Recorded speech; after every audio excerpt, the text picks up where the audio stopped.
আর এই যে বাপের বেটা বলে বড় বড় কথা বলে, ওনাকেও সাবধান করছি, ভাঙড়ের মানুষ তোমাকে জ্যান্ত কবর দেবে, এটা আমি দায়িত্ব নিয়ে বলে দিচ্ছি।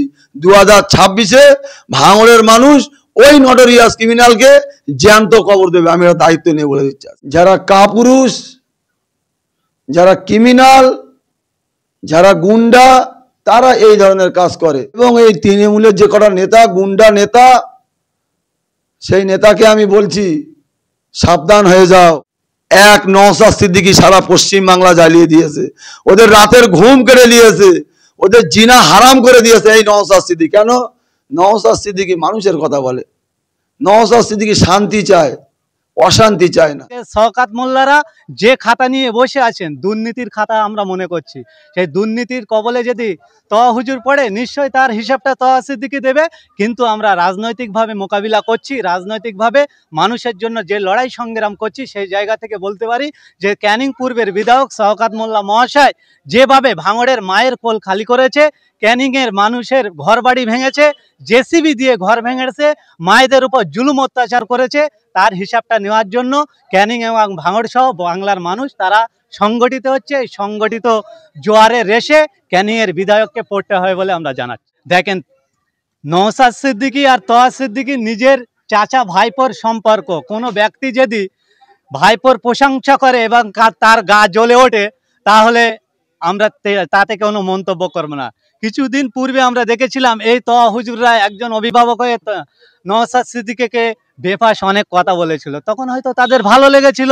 এখন তওয়া সিদ্দিকী তিনি সঠিকটা বলার সুযোগ পেয়েছেন এবং সেটা বলছেন, তাই কিছু ব্যক্তিদের গা জ্বলছে। আমরা বলছি এই ধরনের মন্তব্য না করে মানুষের পরিষেবা দেওয়ার জন্য যে রাজনীতি প্ল্যাটফর্ম, তারা আস্তে আস্তে রাজার নীতিতে প্ল্যাটফর্ম করছে। নীতির রাজা যে রাজনীতি, সেটাকে ভুলে গিয়ে তারা মনে করছেন তানাদের চোরের রানী নির্দেশ করবে আর গোটা বাংলার মানুষ সেটা সয়ে নেবে, সেটা মেনে নেবে। সেটা আর হচ্ছে না।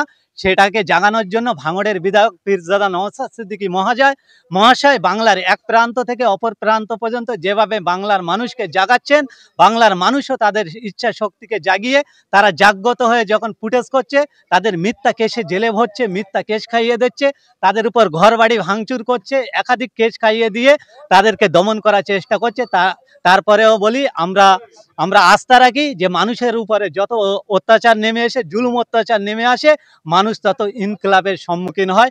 আমরা বলি যতই আমাদের মারবে, যতই আমাদের অত্যাচার করবে, আমরা ততই বাড়বো, এতটুকু আমরা জানি। দেখেন, শাসক তো চাইছে সেটা, আমি আগেও বলেছি, এখনো বলছি, মমতা বন্দ্যোপাধ্যায় এমন একটা পূজারি যে ফুলে ভালোবাসে, মমতা বন্দ্যোপাধ্যায় সেই ফুল দিয়ে তাকেই পুজো করে। তওয়া সিদ্দিকী সাহেব অনেক সম্মান করি, ওনার একটু গায়ে লাগলো। ওনার ভাই যখন আমার জাহান্নামের কুকুর বললো, তখন ওনার গায়ে লাগেনি। আমি যখন বললাম সামনে পিছনে গাড়ি কেন, তখন ওনার গায়ে লেগে গেল। আমার একটা ছোট্ট মিস্টেক হয়েছে। আমি যেটা বলেছি ওই কমরেড আব্বাসকে, যদি তোমার বাপে যদি জন্ম দিয়ে থাকে, এটা আমার মিস্টেক বলে আমি মনে করি। এটা আমার একটা ছোট্ট মিস্টেক হয়েছে। কিন্তু উনি যখন আমার বিরুদ্ধে কথা বলছেন, তখন উনি বলবেন না যে জাহান্নামের কুকুর বলা, এটা কোনো ইসলামে, এটা হাদিসে, কোরআনে কিতাবে কোনো জায়গায় বলা যায় না।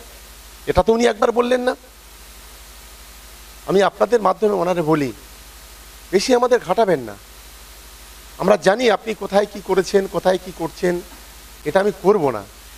কিন্তু আমার অনুরোধ, কোনো কথা বলার আগে একটু বিবেক করে বলবেন। আমরা অপরাধ করি বলবেন, আমাদের দুগার ডেকে চড় মারবেন, কিন্তু ইসলামকে ধ্বংস করবেন না। সর্বপ্রথমে একটা কথা বলি, তৃণমূলের কাজটা হলো এই, মানুষকে লুটে পেটে খাওয়া, মানুষকে ঘর ভাঙা, মানুষকে মারধর করা, এক কথায় মানুষকে অত্যাচার করা এদের কাজ, এদের কালচার। কেন এই টিএমসি পার্টিটা 3 ভাগে 2 ভাগ মোস্তান বাহিনী, গুন্ডা, ক্রিমিনাল, চাকরি চোর, কয়লা চোর, গরু চোর, আবাস যোজনা করে টাকা চোর, রাস্তার টাকা চোর, এটা হলো তৃণমূলের কালচার। আজকে ভাঙড়ে পায়ের তলা থেকে মাটি সরে গিয়েছে পুরো তৃণমূলের। টিএমসি পার্টি বলে ভাঙড়ে কিছু নেই বলে আজকে ওরা নিরীহ মানুষের ধরে, সাধারণ মানুষকে ধরে এইভাবে রাতের অন্ধকারে একা পেয়ে মারছে। যারা কাপুরুষ, যারা ক্রিমিনাল, যারা গুন্ডা তারা এই ধরনের কাজ করে।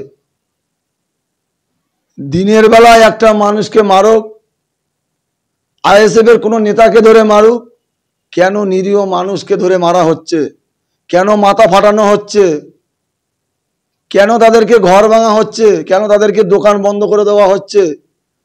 তাহলে এই জুলুমবাজি আর কতদিন করবে? তৃণমূল সরকার বলে আমরা অনেক উন্নয়ন করেছি, তাহলে মানুষ তোমাদের থেকে মুখ কেন ফিরিয়ে নিয়েছে? এটা আমি সাধারণ মানুষকে দিলাম। এবং এই তৃণমূলের যে কটা নেতা, গুন্ডা নেতা, সেই নেতাকে আমি বলছি সাবধান হয়ে যাও। তোমরা যদি মনে করো যে 6 লাইনে আমাদেরকে ঢুকতে দেব না, তাহলে আমরাও তোমাদেরকে ভাঙড়ে ঢুকতে দেব না। এটা অন্তত আমরা দায়িত্ব নিয়ে এই কথা বলছি। কারণ 6 লাইনে আমাদের না গেলে আমাদের কিচ্ছু হবে না, কিন্তু ভাঙড় এমন একটা জায়গা, তোমাদেরকে এই ভাঙড়ের বুকে আসতে হবে। আমি ওইদুল ইসলাম 6 লাইনে না গেলে আমার কিচ্ছু হবে না, কিন্তু তোমাদেরকে এই ভাঙড়ে আসতে হবে। তোমরা যদি মনে করো যে আমরা 6 লাইনে গেলে আমাদের কর্মীদেরকে মারধর করে, কালকে তো আমি গিয়েছিলাম, আমার সঙ্গে উসমান ভাই গিয়েছিল, তাহলে আমরা যতক্ষণ ওখানে ছিলাম তাহলে তখন কেন মারা হয়নি? আমরা চলে আসার 3 ঘন্টা পরে আমাদের নিরীহ কর্মীদেরকে কেন মারা হলো? কি জন্য মারা হলো? কেন মারছো? এর জবাব তোমাদের দিতে হবে। আর যদি আমরা একবার শুরু করি, থামাতে পারবে না, এটা বলে দিচ্ছি। কারণ আমরা অনেক সহ্য করছি। আমরা আইনের আশ্রয় নিয়েছি, আইনের ঊর্ধ্বে কেউ নয়। আমরা পুলিশ প্রশাসনকে সম্মান করি, আমরা সেই পথে আছি। এবং পুলিশ প্রশাসন এটা দেখছে। পুলিশ প্রশাসন যদি এটা না দেখে, তাহলে আমরা এই কেসটাকে নিয়ে আমরা কোর্টে যাব। কোর্টের মাধ্যমে আমরা সেই পুলিশকে কোর্টে তুলব। তবে আমি এখনো বলছি, ভাঙড় মানে শান্ত, ভাঙড় মানে অশান্ত না। যারা ভাঙড়কে অশান্ত করার চেষ্টা করছে তাদেরকে অবিলম্বে গ্রেপ্তার করা হোক। এবং এই নটোরিয়াস ক্রিমিনাল ভাঙড়ে আসে, এসে মানুষদেরকে উস্কানিমূলক কথা বলে দিয়ে চলে যায়।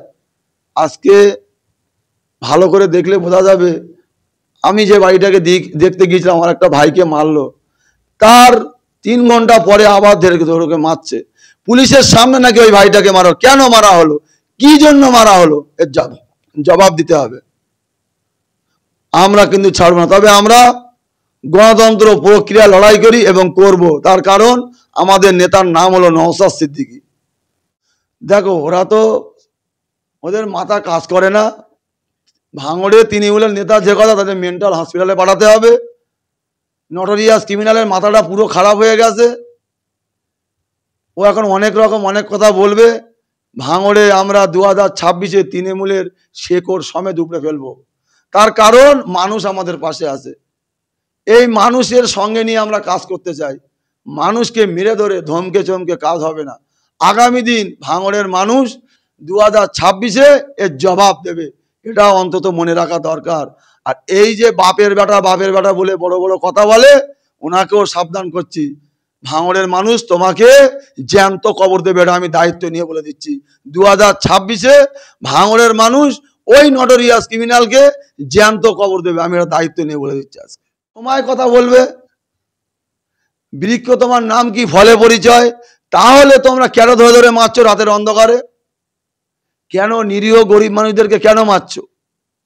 তোমরা যেখানে আমাদের শেকড় উপড়ে ফেলবে, আমাদের ভোট নেই, তাহলে কেন সারা পশ্চিমবাংলায় যে মিটিং হয় না, ভাঙড়ে সেই মিটিং তৃণমূল সরকার কেন করছে? কিসের জন্য করছে? এক নওশাদ সিদ্দিকী সারা পশ্চিমবাংলা জ্বালিয়ে দিয়েছে, ওদের রাতের ঘুম কেড়ে নিয়েছে, ওদের জিনা হারাম করে দিয়েছে এই নওশাদ সিদ্দিকী। কেন? নওশাদ সিদ্দিকী মানুষের কথা বলে। নওশাদ সিদ্দিকী শান্তি চায়, অশান্তি চায় না। তুমি নটোরিয়াস ক্রিমিনাল, অনেক বড় বড় কথা বলো। দেখো, আমি তো মনে করি এই যে শান্ত ভাঙড়কে অশান্ত করছে, ওই নটোরিয়াস ক্রিমিনালটাকে ধরে জেলে পুরে দিলে ভাঙড় পুরো শান্ত হয়ে যাবে। আমি দায়িত্ব নিয়ে এটা বলে যাচ্ছি। একটা ভাঙড়ে খুন মার্ডার, একটা ভাঙড়ে কোনো নিরীহ মানুষকে মানে কেউ মার খাবে না। শান্তিতে বসবাস করবে, শান্তিতে বাজারঘাট করবে, শান্তিতে কাজকাম করবে। আমি দায়িত্ব নিয়ে এটা বলি, শান্তিতে মানুষ, নির্ভয়ে মানুষ বেড়াবে। ওই নটোরিয়াস ক্রিমিনালকে ধরে জেলে ভরে দেওয়া হোক, আর কোনো ঝামেলা ক্যানিং এবং ভাঙড়ে কোনো ঝামেলা হবে না। আমি দায়িত্ব নিয়ে বলছি আজকে।